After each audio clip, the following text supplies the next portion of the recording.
Cubaan 1, 2, 3. Ustaz boleh dengar Ustaz? Boleh? Okey. Saya mulakan boleh Ustaz?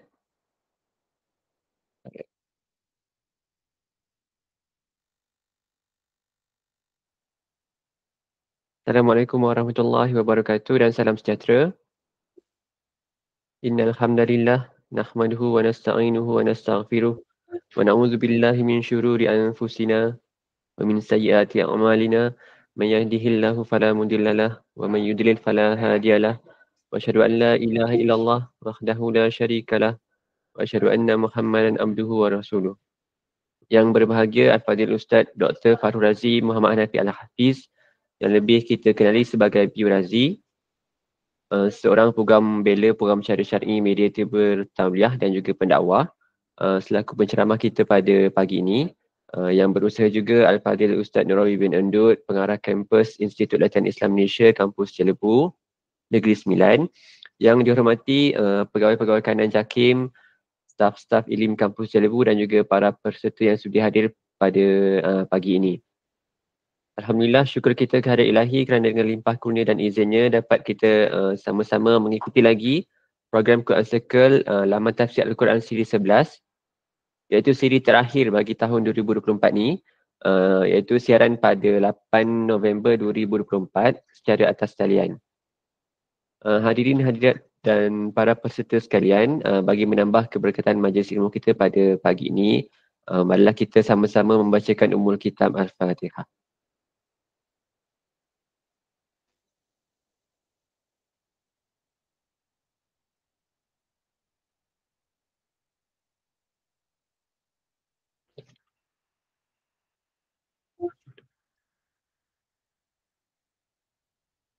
Sambil-sambil tu boleh kongsikan ataupun sebarkan lagi link Google Meet kita pada pagi ini, supaya ramai lagi lah dapat sertai kita bersama kita pada pagi ini. Suka cerita untuk saya memperingatkan kepada para peserta untuk menjaga etika ketika majlis ini sedang berlangsung, kekal menjaga tata tertib dan juga aurat anda kerana sesi kita pada pagi ini sedang dirakam. Jadi jika tiada keperluan, mohon matikanlah fungsi audio ataupun kamera supaya tidak mengganggu kelancaran majlis pada pagi ini. Terima kasih. Untuk perhatian juga, sebarang persoalan berkaitan dengan tajuk kita pada pagi ini boleh terus diajukan di ruangan chat ataupun boleh buka mic lah. Tanpa melengahkan masa, saya dengan segala hormatnya menjemput yang berbahagia Al-Fadhil Ustaz Dr. Farul Razi Muhammad Hanafi Al-Hafiz untuk menyampaikan perkongsiannya. Dengan segala hormatnya, majlis mempersilakan.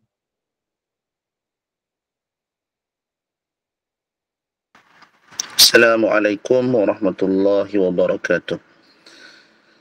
Rabbi shrah li sadri wa yassir li amri wahlul 'uqdatam min lisani yafqahu qawli. Ya Allah, terangkan hatiku, mudahkan urusanku, perbetulkan simpulan lidahku, fasihkan tuturku. Ahmadullah subhanahu wa ta'ala ala rahmatihi allati wasi'at kulla syai' wa ashkuruhu jalla jalaluhu ala ni'amihi allati la tuhsa wa usalli wa usallimu ala nabiyyil mustafa sayyidina Muhammad Rasulillahi sallallahu alaihi wasallam wa ala alihi wa sahbihi ajma'in. Allahumma la sahla illa ma ja'altahu sahla wa anta taj'alul hazana was-su'ba idza ma syi'ta sahla fayassir lana umurana wakhtim lana ya Allah bisa'adah innallaha ala kulli syai'in qadir. Amma ba'd.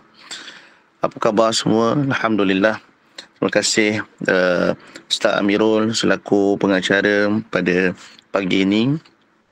Yang dihormati Ustaz Nurawi bin Endut selaku ketua pengarah Ilim Kampus Jelebu, barisan pegawai Ilim, tuan-tuan, perempuan daripada pelbagai sektor sekalipun. Alhamdulillah, Jumaat yang penuh barakah. Pertamanya, ini kelas terakhir kan, sebagaimana yang disebut oleh pihak ni pada tahun inilah. Dan untuk makluman tuan-tuan, perempuan, saya mengambil peluang mengajar pada pagi ini daripada hospital dan saya tak bawa laptop apa semua, saya menggunakan handphone saja. Saya cadang untuk batalkan kelas, tapi sayang sebab memang kita dah tetapkan tarikh-tarikh dan waktu kan. Jadi atas asbab isteri saya baru melahirkan zuriat, namun bayi tersebut meninggal. Dan sekarang pun isteri masih di ward dalam keadaan emosi yang tidak stabil lah. Allah Ta'ala uji saya sekeluarga. Namun demikian, mujur syukur Alhamdulillah, saya orang Islam dan saya mengikut petunjuk sebagaimana baginda Nabi SAW ajarkan, dan Alhamdulillah masih diberi kekuatan untuk meneruskan kehidupan inilah. Apa-apa pun mohon doa yang baik-baik daripada tuan-tuan perempuan. Mudah-mudahan kita saling pesan-mepesan, dan begitulah dalam hidup insan ataupun seorang Muslim itu acap kali diuji, dan jatuh bangun itu biasa. Kalau kata penat, ngaji ni penat lah, ataupun jemuk lah, itu adalah sifat manusia. Cumanya bagaimana kita nak mengatasinya supaya tuan-tuan perempuan terus istiqamah. Istiqamah ni lah yang Nabi sebut bila sahabat tanya selepas beriman kepada Allah, selepas buat itu buat ni, nak apa lagi? Nabi kata summastaqim, dan istiqamah lah. Dan sekiranya tuan-tuan perempuan, orang yang mengikuti program Quran Circle ataupun Tafsir Circle ini sehingga ke 11 episod pada tahun ini, syukur Alhamdulillah, Allah Ta'ala berikan kesempatan kepada kita peluang nikmat rezeki mengecapi pembelajaran Al-Quran tersebut. Baik, sikitlah mukadimah. Jadi pada pagi ini, kelas yang terakhir ini, saya mohon maaf atas segala kekurangan, memandangkan semua bahan mengajar saya dah lengkap dah, tapi saya tak dapat nak deliverkan lah. Jadi saya menggunakan handphone apa yang ada.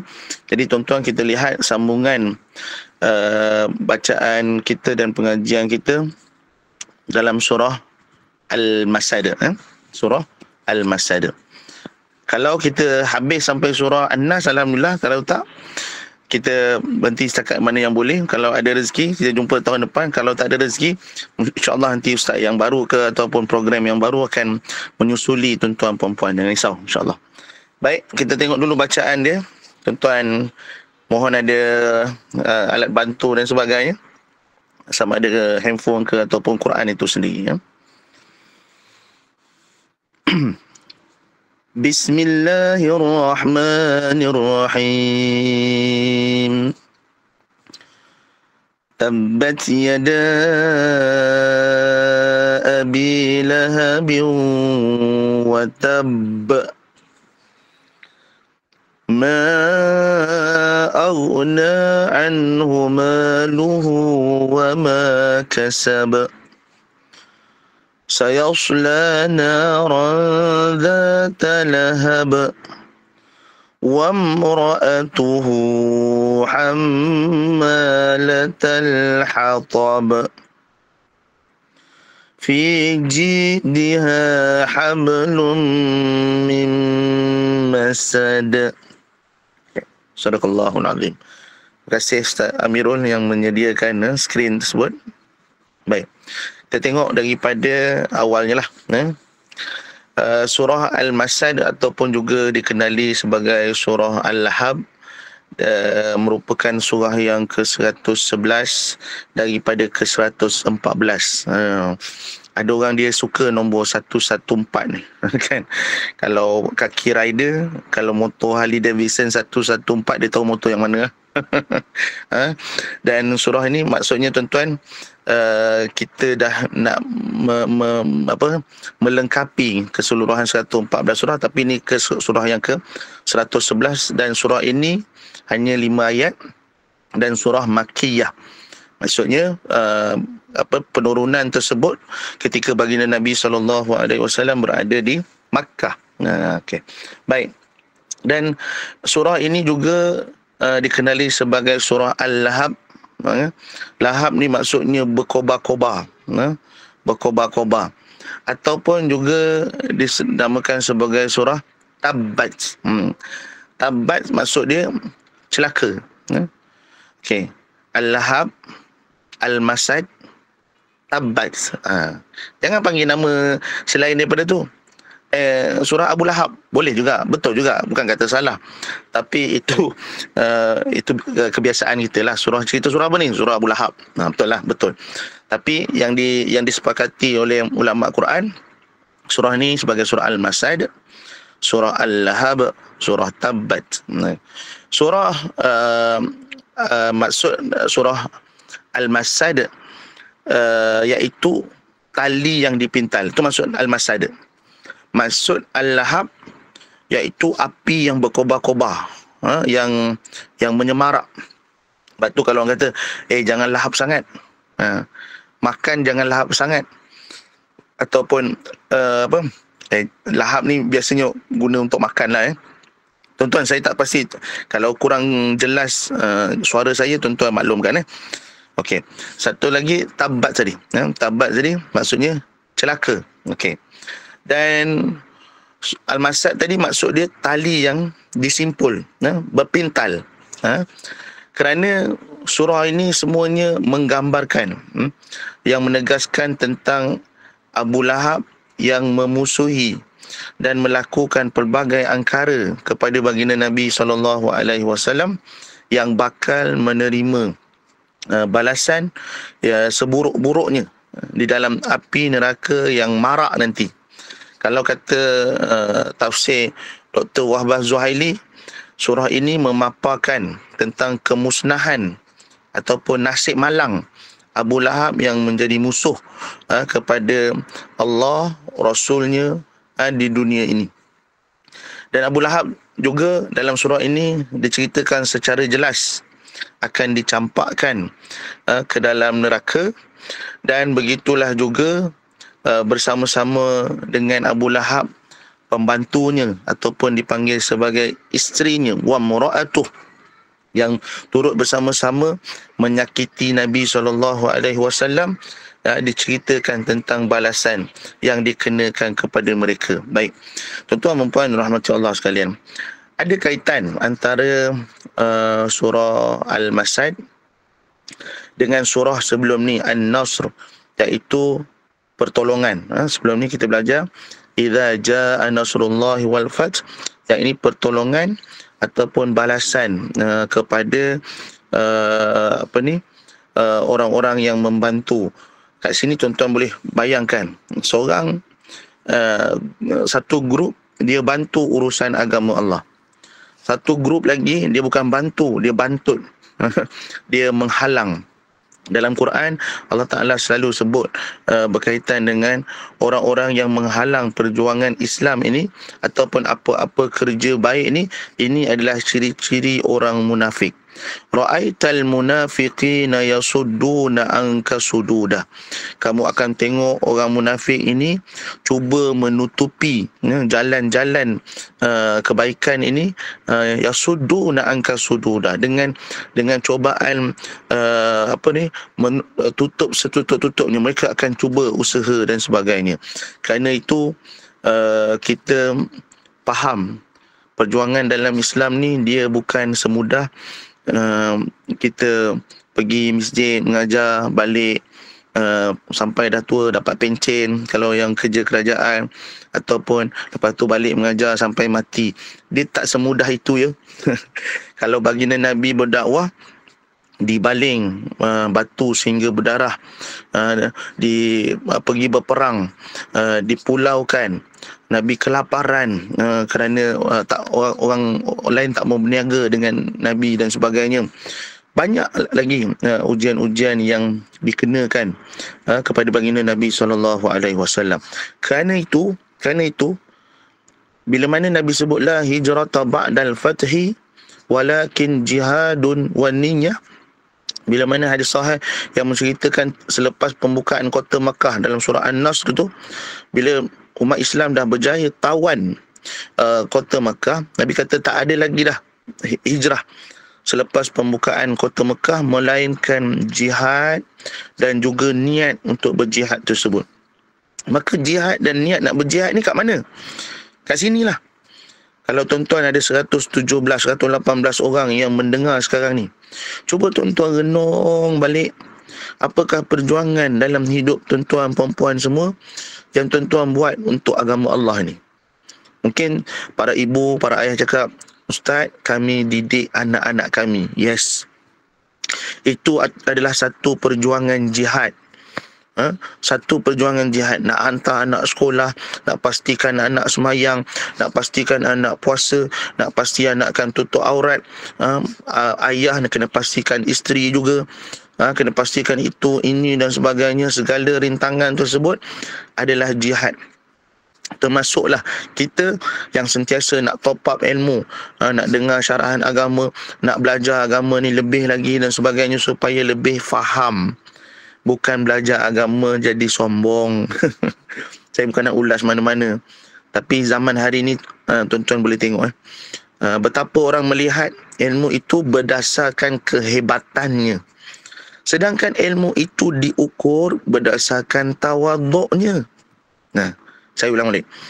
Ilmu itu bukan diukur berdasarkan kehebatannya, tetapi ilmu diukur berdasarkan tawaduknya.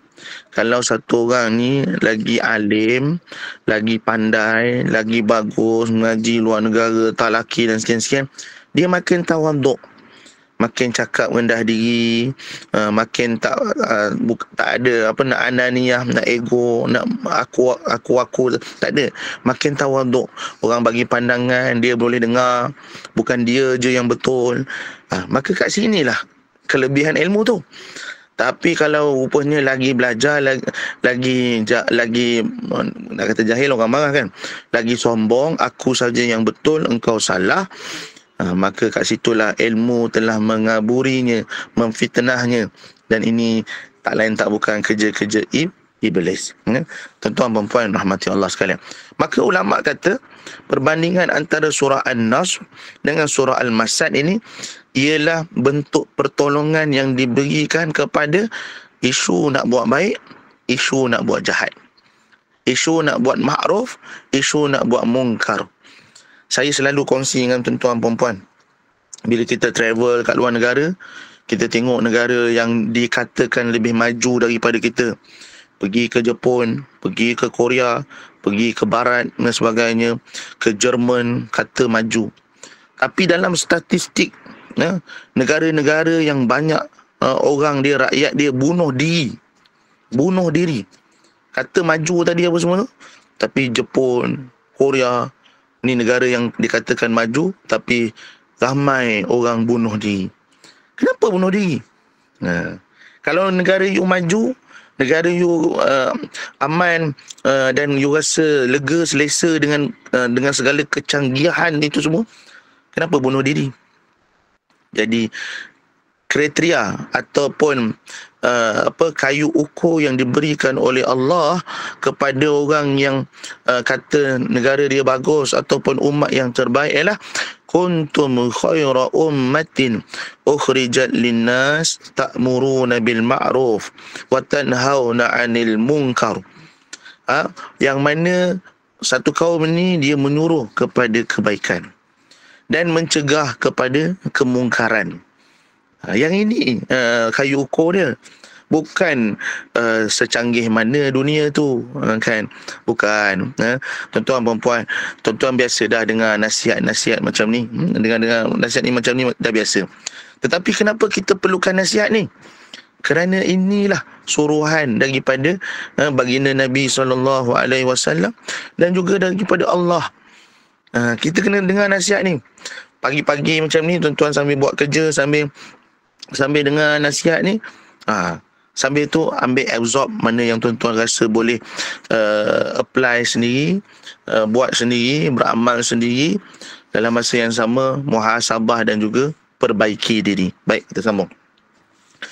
Maaf tuan-tuan, saya sambil tengok tuan-tuan ni, saya kena tengok mata, saya kena tengok WhatsApp daripada hospital, daripada isteri saya semua ni, macam mana keadaan, dalam keadaan mode standby. Ada isu cerita saya ni di viralkan sekejap, tapi saya dah delete posting tu. Saya tak mau bagi emosi isteri saya dalam keadaan yang tidak stabil ini terjejas. Jadi mudah-mudahan kalau tuan-tuan dengar ni, tabayun dululah, maksudnya selidiki dulu, jangan buat tuduhan-tuduhan yang tak betul dan sebagainya, kerana ini karakter kita sebagai seorang Muslim. Apa yang sampai kat kita, benda tu penting, kita boleh sampaikan kat orang, dan jika perlu. Kalau tak perlu, kita stop pada kita, sebab kitalah yang memutuskan rantaian fitnah. Zaman hari ini zaman fitnah, terlalu banyak sangat fitnah, sehingga kan Nabi SAW pun difitnah. Orang yang memperjuangkan Ahlus Sunnah wal Jamaah pun difitnah. Zaman hari ini cukup mencabar. Dan saya nasihatkan, ada 130 orang ni lebih kurang dalam ilmu agama, dia mesti berguru. Dalam ilmu agama tak boleh buat tafsiran, takwilan sendiri. Saya nak cakap dengan tuan-tuan ni, pertama, saya mengaji dulu dengan guru. Yang kedua, nak semak balik apa yang saya belajar dan apa yang saya ingat, faham ke tidak. Yang ketiga, kalau ada yang saya sangsi ataupun saya ragu-ragu, saya kena rujuk ahli yang pakar. Telefon ustaz saya, profesor ni, doktor ni, ustaz betul tak tafsiran yang saya faham gini. Dia kata betul lah tu. Betul tu baru nak sebut kat tuan-tuan ni. Lagi-lagi dengan menggunakan platform ilim ni, nak pastikan kesahihan itu sampai kepada tuan-tuan perempuan dalam keadaan yang sejahtera, yang selamat. Jangan saya kata nanti, tuan-tuan kalau kita dah belajar tafsir Quran ni, tuan-tuan janganlah mengaji selama sebulan. Kan? Saya tak pernah mengajar macam tu. Kan? Tapi kalau tuan-tuan rasa, ni ustaz dia sebut, pastikan betul ke saya yang sebut? Ke tuan-tuan salah dengar? Kan? Kadang saya bawa contoh, begitu. Baik. Tapi kita dengan niat menambahkan ilmu dan juga dengan niat memperbaiki segala kelemahan. Maaf. Dan dengan niat semakin kita belajar, semakin kita tawaduk pada Allah Subhanahu Wa Taala. Baik. Baik, sebelum saya nak masuk tafsir tadi, kita tengok sedikit bacaan-bacaan hukum pada bacaan kita. Tuan-tuan dan puan, kalau kita tak hafal nama-nama hukum tajwid, itu tak ada isu. Yang penting bila kita baca Quran sebagaimana Nabi baca. Sebagaimana Nabi baca. Jadi macam mana kita nak dapat macam mana Nabi baca? Kita tak hidup zaman Nabi. Maka kita dapat daripada guru yang mengajar kita. Guru tersebut dapat daripada guru, sehinggalah sanad. Itu dipanggil sanad. Sanadnya itu bersambung dengan baginda Nabi SAW. Dalam kita kat Asia Tenggara ni, kita menggunakan riwayat Hafs an Asim. Hafs an Asim. Jadi cara bacaannya yang kebanyakan umat Islam di dunia baca. Tapi kalau tuan-tuan pergi ke belah-belah Pakistan, belah-belah India, mazhab-mazhab yang berbeza, cara bacaan yang berbeza dan sebagainya, jangan kita kata salah, sebab qiraat itu pelbagai. Baik, cuma kita tengok pada ayat yang pertama dalam surah ini, kebanyakannya yang besar dalam hukum tajwid ni ialah qalqalah. Qalqalah ni ada 5 huruf. Kutubu Jadd. Kan? Nak hafal dulu. Qaf, Ta, Ba, Jim, Dal. Ini huruf qalqalah. Dan keadaan nak mendatangkan qalqalah ni ada terbahagi kepada dua, yang dipanggil sebagai qalqalah kubra, yang qalqalah besar. Qalqalah besar ni maksud dia bunyi lantunan ataupun detak bunyi itu besar.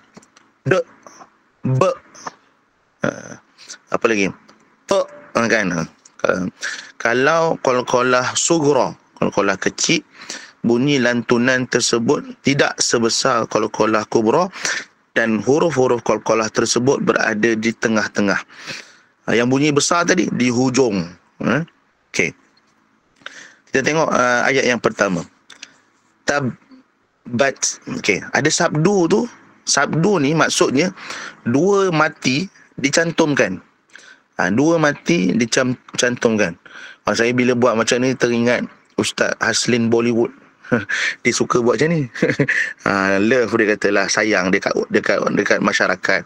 Jadi Ustaz Haslin pun diuji, ada di hospital Serdang, hospital pengajar UPM di Serdang, yang diuji angin ahmar kali kedua. Tuan-tuan pun boleh doakan.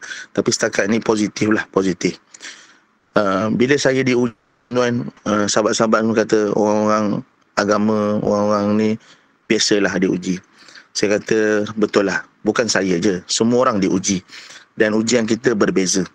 Ada orang ada duit, bagi dia sangat berat masalah dia. Ada orang banyak duit pun masalah juga, kan? Macam mana nak selesai? Anak asyik bergaduh je, saya nak duit je. Saya jumpa macam-macam orang dah. Saya jumpa macam-macam orang ni, masalah ni bagi dia masalah. Bagi kita, alangkah untungnya kalau aku yang dapat kat tempat dia, kan? Samalah, orang naik kereta, dia tengok orang naik motor, oh untung orang naik motor ni, jalan tak jam. Orang naik motor, tengok orang naik kereta, oh untung orang naik kereta ni tak basah, tak panas, ada aircon. Nampak tak? Akhir sekali kat mana kesimpulan kita? Syukur. Kesimpulan kita syukur. Apa pun Allah Ta'ala bagi, kita syukur. Allah Ta'ala tambah, kita syukur. Allah Ta'ala kurangkan, kita pun syukur. Dan Allah Ta'ala uji, kita sabar. Baik. Tengok lagi ayat yang pertama. Jadi kalau sabdu tu macam dua tanda mati. Tabbat, tu yang dia macam bukanlah lambat. Kat sini tuan-tuan jangan tabbat, jangan macam tu. Tapi huruf ba tu dia kena bunyikan lah. Tabbat ada. Tuan-tuan tak boleh buat tabbat, tak boleh, kan? Dia tak jadi qalqalah kubra sebab dia dalam satu kalimah. Tabbat yada abil, yada mat dengan hamzah dalam dua kalimah. 4-5 harakat.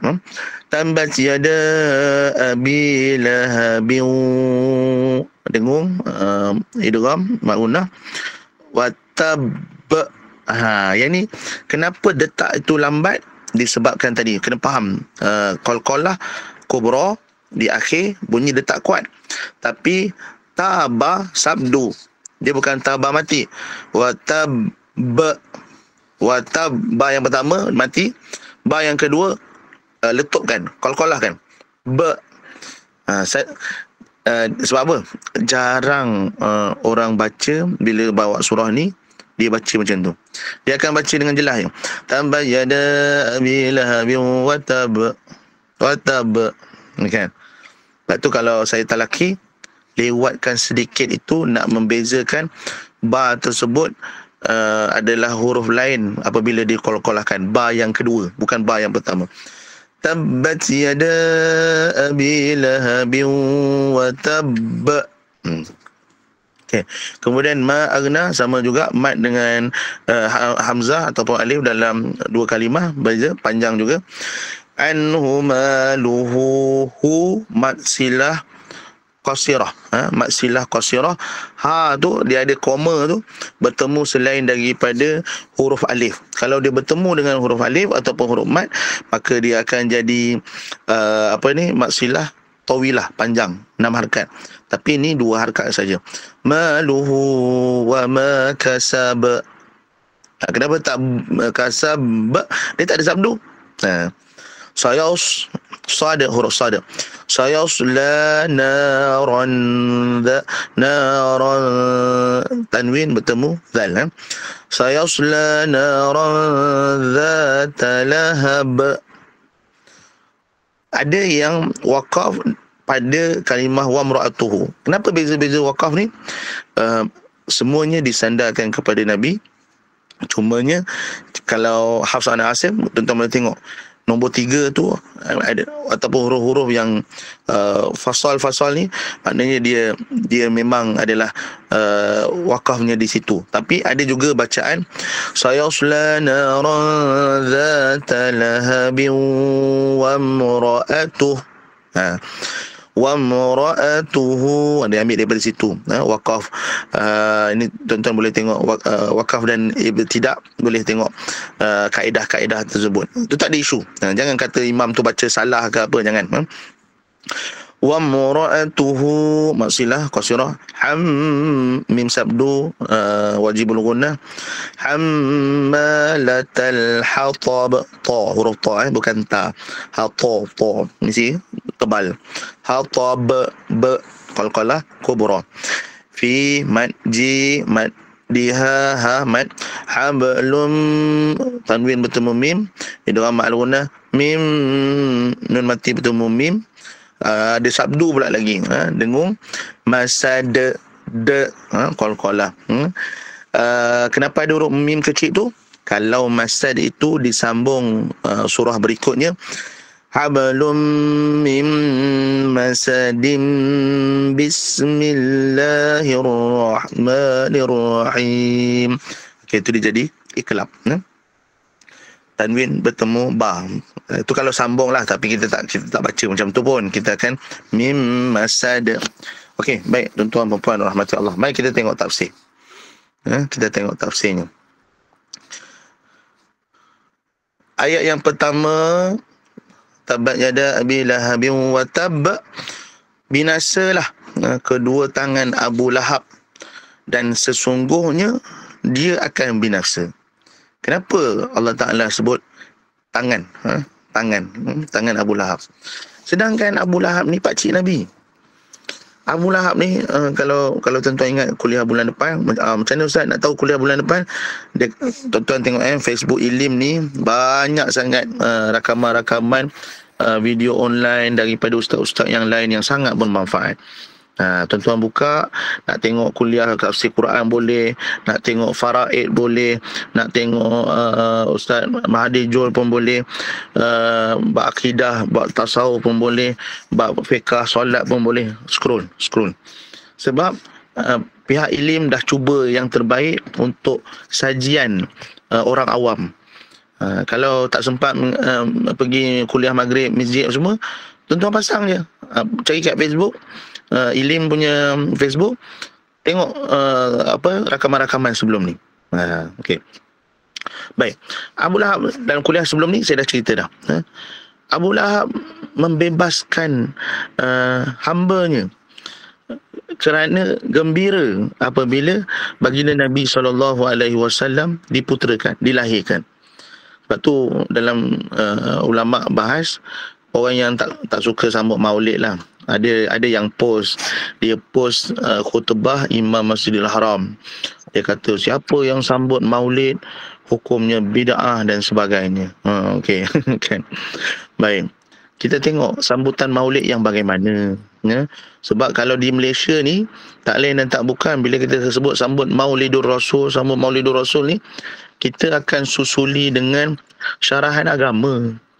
Lepas tu kalau masjid tu ada bajet, makan. Kalau dia nak buat lain sikit, dia berarak. Saya terlibat perarakan sebelum nak bagi ceramah terlibat berarak sekali. Rupanya pertama time tu lah kita sebenarnya suara serak ni masa berarak ni kan. Rupanya time tu lah kita selawat sallallahu ala Muhammad, macam-macam jenis selawat. Sampai Yahanana pun antara lagu-lagu yang bila orang semarak pula, orang apa, bukan semarak apa, orang berjalan tu lah orang berjalan ramai-ramai tu selawat. Itu antara yang dibacakan. Kadang-kadang orang tanya, mana selawatnya? Bukankah selawat yang terbaik bila mana sahabat tanya, Allahumma salli ala Muhammad. Okay. Ini pun jadi khilaf, jadi gaduh juga. Tengok dalam hadis sahih Bukhari Muslim, Allahumma salli ala Muhammad, tak ada pun perkataan Sayyidina tu. Kat situ pun orang gaduh. Sedangkan ada hadis lain Nabi SAW sebut di sahih juga, wa ana sayyidul lil bashar, dan aku ini adalah penghulu ataupun ketua kepada semua manusia. Jadi kerana Nabi telah memberi pengiktirafan kepada diri Nabi sendiri, perkataan Sayyidina itu diambil. Sebab tu kita baca tahiyat Ibrahimiyah, Allahumma salli ala Sayyidina Muhammad wa ala ali Sayyidina Muhammad kama sallaita ala Sayyidina Ibrahim. Masa sekolah dulu kita dah diajar. Tapi ada geng-geng, tak betul. Dalam hadis dia kata tak ada Sayyidina. Tak ada masalah. Jangan gaduh. Geram. Bila kita explain, dia nak juga dia betul. Kalau awak nak buat sholli ala Muhammad pun betul, kami yang nak buat sholli ala Sayyidina. Kerana bagi kami, apakah gelaran yang terbaik untuk Nabi kami? Kami nak bagi kalau ada Sayyidina wa Habibina wa Syafi'ina, kami nak bagi yang terbaik kepada Nabi kami. Terpulanglah. Tapi kalau pemahaman anda tak mahu yang macam tu, nak ikut apa yang Nabi, silakan. Kenapa perlu bermusuhan? Kenapa perlu bersengketa? Dan untuk makluman tuan-tuan ni, dalam Facebook ni, media sosial ni, baik TikTok, baik apa semua ni, memang tengah bergaduh umat Islam. Kesian kan? Dia bergaduh bab-bab yang furu'iyah, yang bab-bab khilaf dan sebagainya. Yang sekarang ni Israel yang sedang bergaduh dengan orang Islam, dengan Palestin, dengan Gaza, dengan Lebanon, dengan negara Sunni dan sebagainya. Tak ada nak cakap apa ke? Kan? Yang kita tahu ada tentera upahan dekat Ukraine dengan Rusia. Ingat kan? Jadi tentera upahan dekat Palestin. Yang tak sana tak pergi pula. Tuan-tuan, bukanlah nak membebel, tapi kadang-kadang tak faham. Cuma bila jumpa di kalangan ustaz-ustaz yang sealiran dan sebagainya, kita kata ini ujian buat orang awam, ujian buat asatizah. Apa yang penting ialah kerja Nabi, jangan sekali-kali kita berhenti. Termasuklah kita nak mengajar Quran ke, walaupun ilim ni adalah institusi di bawah kerajaan, kerja Nabi jangan berhenti. Apa Nabi buat? Nabi bagi nasihat, Nabi ajar, Nabi tolong tunjukkan, Nabi tolong damaikan, Nabi tolong ubatkan hati-hati manusia dan sebagainya. Yang ini jangan berhenti. Ini kerja Nabi. Dan saya pun dah sign kontrak dengan Allah. Ya Allah, kalau betul aku ni kau pilih sebagai orang yang nak menyambung sunnah Nabi, nak menyambung apa yang Nabi ajar dan sebagainya, kau tetapkan iman aku, kau kuatkan aku, kau berikan aku kekuatan dan sebagainya. Sign kontrak. Sign kontrak macam mana? Niat lah. Niat. Kalau kita boleh bantu umat, kita buat. Kalau kita tak boleh, sekurang-kurang ku anfusakum. Jaga diri kita, jaga ahli keluarga kita, wa ahlikum narah, daripada api neraka. Baik, tuan-tuan dan puan rahmati Allah sekalian. Maka Abu Lahab dalam hadis sahih, kerana gembira dengan kelahiran baginda Nabi SAW, dia membebaskan hambanya. Dan Nabi sebut dalam hadis yang sahih juga, setiap hari Isnin Abu Lahab ini diringankan hukumannya dengan memakai terompah yang diperbuat daripada api neraka. Terompah itu pun kalau pakai menggelegak ubun-ubunnya, kepalanya dan sebagainya. Itu ringan, itu paling ringan. Nak bagi tahu tuan-tuan dan puan dahsyatnya api neraka tersebut. Baik, maka Abu Lahab ni kerja dia bila mana Nabi SAW pada mulanya berdakwah secara pelan-pelan, secara sembunyi di rumah Al-Arqam bin Abi Arqam, dan akhirnya perintah Allah supaya Nabi sampaikan dakwah secara terang-terangan, secara jelas, secara terang-terangan ni maksudnya dakwah ni nak kena umum. Sekarang ni dakwah pakai media sosial, dakwah pakai ni pelbagai lah. Dan apabila Nabi SAW pulang daripada peristiwa Isra' wa Mi'raj, Isra' wa Mi'raj yang berlaku sebelum Nabi nak berhijrah ke Madinah pada tahun ke-10, ke-11, maka Nabi SAW kumpulkan orang Mekah ketika itu. Kawasan dan lokasinya ada, saya dah siap dah slide-slide saya, tapi minta maaf saya tak dapat pamerkan pada kuliah ini. Dan bila dipanggil, Nabi ceritakan syurga, neraka macam mana, dan Nabi bagi tahu Nabi diutuskan sebagai rasul dan sebagainya. Maka apa kata Abu Lahab? Ya Muhammad, tabban laka ya Muhammad. Abu Lahab ni dia tak puas hati. Bagi dia yang masuk kat telinga ni dengar cerita dongeng. Celakalah kau Muhammad, kerana kau kumpulkan kami ni, kau nak cerita benda-benda ni, buang masa. Abu Lahab sebut celaka. Tabban laka. Perkataan itulah setelah Abu Lahab tu ucap pada baginda Nabi SAW dan sebagainya, maka turunlah surah Al-Masad ini. Allah Ta'ala kata, tabbat yada abi lahabin wa tab. Semasa Abu Lahab dalam sirah, semasa Abu Lahab cakap celaka pada Nabi, tuan-tuan tengok, tangan orang marah ni, mana ada duduk diam. Celaka Muhammad, tak ada, dia tak kata tu. Tangan orang marah ni ambil sesuatu, tunjuk, celaka. Dan dalam riwayat memang Abu Lahab baling dan sebagainya, nak menunjukkan Muhammad, marah dia macam kita lah. Sebab tu orang perempuan kan, kalau marah kat suami buat apa? Tangan dia tu, tengok tangan dia tu, dia ambil pinggan, ambil mangkuk, dia main baling-baling dengan suami dia. Kalau main pistol air tak apalah, ini baling lesong batu.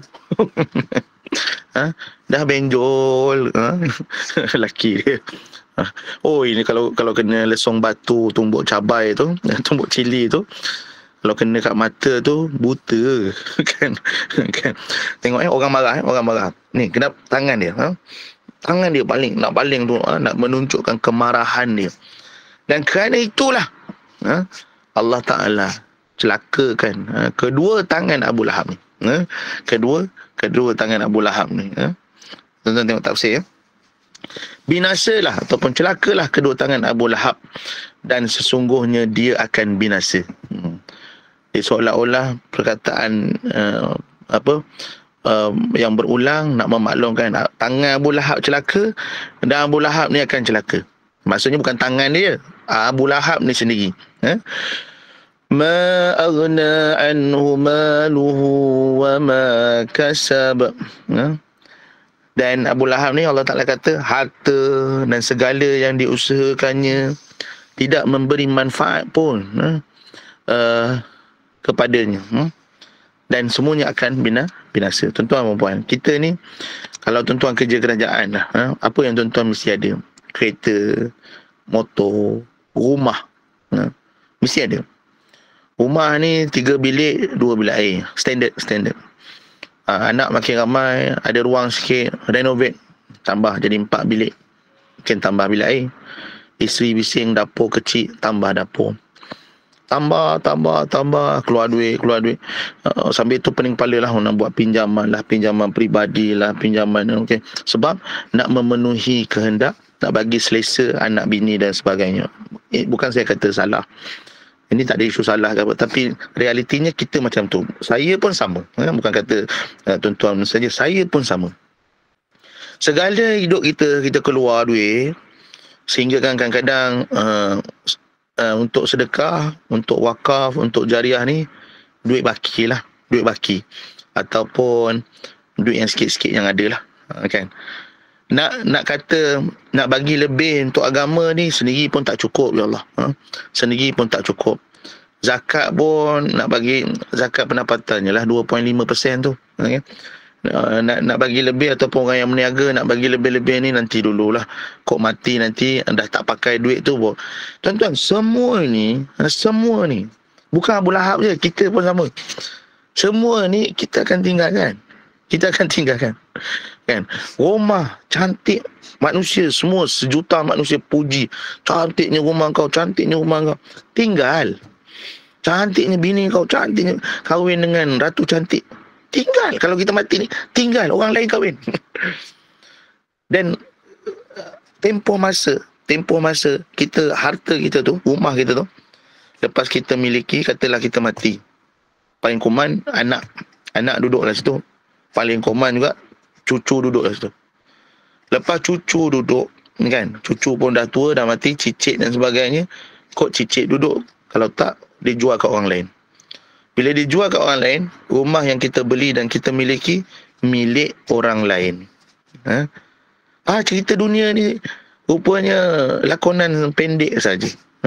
Lakonan pendek saja. Sebab itu kita kena sentiasa memikirkan mahligai kita di akhirat kelak. Dengan kalimah subhanallah bihamdi kita dapat mudah titian sirat. Dengan kalimah baca Quran walaupun satu huruf 10 hasanah. 10 hasanah ni sahabat tanya, ya Rasulullah, macam mana hasanah ni? Seolah-olah kamu memiliki singgasana yang cantik dan sebagainya. Kalau 10, 10. Begitulah. Jadi tak rugi kalau kita lebihkan akhirat. Tapi jangan lupa dunia, kan? Jangan tinggal dunia sampai anak bini tak makan. Itu salah lah. Sampai nafkah pun tak bagi. Itu tak betul. Tapi keseimbangannya ialah akhirat didahulukan, dunia tidak dilupakan. Betul lah. Kan? Nanti orang cakap macam kempen pula. Bukan kempen. Kan? Begitu. Baik. Kemudian, sayasla naran dhata lahab. Dia akan masuk ke dalam api neraka yang marak menjulang. Betul tak tafsir dia? Dia akan masuk api neraka yang zata lahab. Itu tadi perkataan lahab tadi. Yang lahab, yang menyemarak, yang berkobar-kobar. Bukan aku tengok api gas ni, dia macam tu statik je, kan? Kalau lagi tuan-tuan masak pakai dapur elektrik, dia tak nampak. Tapi tengok rumah terbakar. Bila rumah terbakar, ya Allah. Tengok api dia. Daripada kecil jadi kawan. Bila besar, dia jadi lawan. Panggil bomba, siram dan sebagainya. Kalau selamat, selamat. Kalau tak, dia naik. Kebakaran tu menjulang. Sebab itu, bila tengok api macam tu, ulama-ulama dahulu, tok-tok guru dulu, dia suruh azan. Orang hari ni dia kata, azan ni mana ada dalam dalil. Nabi tak suruh pun. Benda-benda macam ni bid'ah. Kan? Saya bukan nak menghala ke sana, perbincangan sana, tak. Kenapa orang dulu suruh azan? Kenapa? Jadi azan ni nak kuatkan keimanan kita, kan? Sama juga nak hantar orang pergi haji, azan. Sebab ketika itu iblis duk cucuk, tak payahlah pergi haji, mati dalam keluarga lah, kan, nak mati kat sana lah, apa semua. Jadi bila azan ni dalam hadis berterabur iblis ni lari. Yang menyemarakkan api tadi tu, nak bagi orang ni rasa susah hati, iblis. Tapi bila azan, dia tenang. Ambil air, siram. Larikan dulu benda yang penting. Nampak? Dia nak jadi fokus balik. Termasuklah hujan lebat, badai ke dan sebagainya, azan. Tengok ribut. Rumah macam nak tercabut, bumbung dan sebagainya. Bukan ambil handphone, rakam. Tuan-tuan tengoklah. Rumah saya ni, kan? Sekali dengan dia terbang tadi. Azan. Dalam kereta, tengah bawa kereta, tiba-tiba hujan lebat, azan. Memang tak ada dalil, tapi diajar oleh guru-guru dulu. Atas sebab testimoni. Apa maksud testimoni? Ni almarhum Tuan Guru Datuk Arundin selalu sebut macam ni. Orang dulu buat dan berkesan. Jadi dia ajarlah. Kalau tak berkesan, maybe dia tak ajar. Tapi sebab berkesan, dia ajar. Jadi sampai kat kita kata, oh dalil tak ada, ini bukan hadis sahih. Perbincangan apa ni? Kan?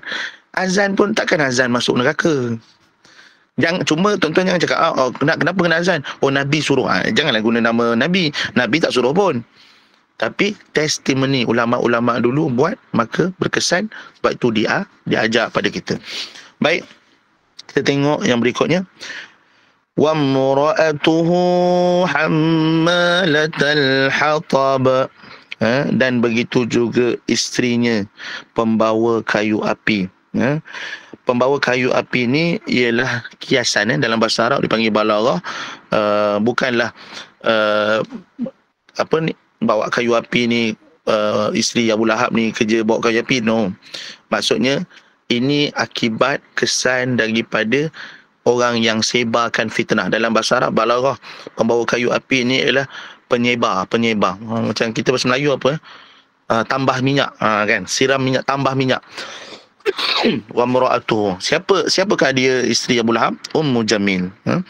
Ummu Jamil ni satu orang perempuan yang cantik ataupun ratu cantik pada zaman tu. Pada zaman Abu Lahab tu lah. Tak heran pun Abu Lahab orang kaya, orang ada harta, orang ada kuasa, maka dia dapat isteri yang cantik. Rupanya isteri dia sama padan dengan dia. Sama padan dari sudut perangai tu. Bawa fitnah pada Nabi, bawa buruk pada Nabi, dia sebar dan sebagainya. Tuan-tuan kena faham tu. Zaman tu walaupun tak ada WhatsApp, tak ada WhatsApp, tak ada Instagram, tak ada TikTok, tapi penyebaran fitnah berlaku. Sebab tu kita lah yang akan mematikan rantaian fitnah tersebut. Baik, saya tengok ayat terakhir sebab masa pun tak mengizinkan. Fi jidha hablum min masad. Di lehernya ada tali yang dipintal daripada sabut. Dalam Quran disebut sabut tu maksudnya tali yang pintal leher dia selalu akan berapi. Sabut ni bahan yang mudah terbakar, kan. Jadi kat leher dia ni diikat dengan rantaian ataupun simpulan yang berapi, ya, sebab dibuat daripada sabut, maka dia terbakar, dan itu akan memberi azab kepada Abu Lahab, kepada isterinya, dan juga yang paling penting kepada siapa daripada surah ni, kepada orang yang menghalang perjuangan Islam, orang yang memecah belahkan orang Islam. Semuanya ini adalah perumpamaan yang Allah Ta'ala bagi gambaran kepada Abu Lahab, yang kalau kita buat perangai yang sama macam Abu Lahab buat, macam mana isteri dia buat, kemungkinan kita pun akan sama dicampakkan dalam neraka. Jangan jadi geng Abu Lahab, sudahlah. Semalam orang semua sibuk cakap Donald Trump menang kembali menjadi presiden dan sebagainya. Mudah-mudahan segala perkara yang nak memusnahkan dan mematikan Islam, Allah Ta'ala sekat dan halang. Wallahu a'lam. Terima kasih kepada semua yang mendengar. Mohon maaf sekiranya terkasar bahasa dan sebagainya. Ada rezeki kita jumpa. Saya mohon maaf sepanjang saya mengajar tafsir circle dan sebagainya. Sekiranya ada yang tak puas hati pada tuan-tuan, perempuan semua, ataupun yang tak difahami ke dan sebagainya, saya mohon maaf, itu kekurangan diri saya. Dan saya ambil kesempatan ni mengucapkan ribuan jutaan terima kasih kepada Ustaz Norawi daripada Ilim, dan juga barisan kepimpinan Ustaz Hafizah, Ustaz Amirul sendiri dan yang lain-lain, kerana memberi kepercayaan kepada saya. Dan sebagai hamba Allah yang lemah, saya mohon maaf sekali lagi sekiranya ada apa-apa, dan doakan saya. Mudah-mudahan Allah Ta'ala kembalikan doa-doa yang baik tuan-tuan perempuan asbab tu kepada tuan-tuan perempuan kembali. Wabillahi taufiq wal hidayah. Assalamualaikum warahmatullahi wabarakatuh.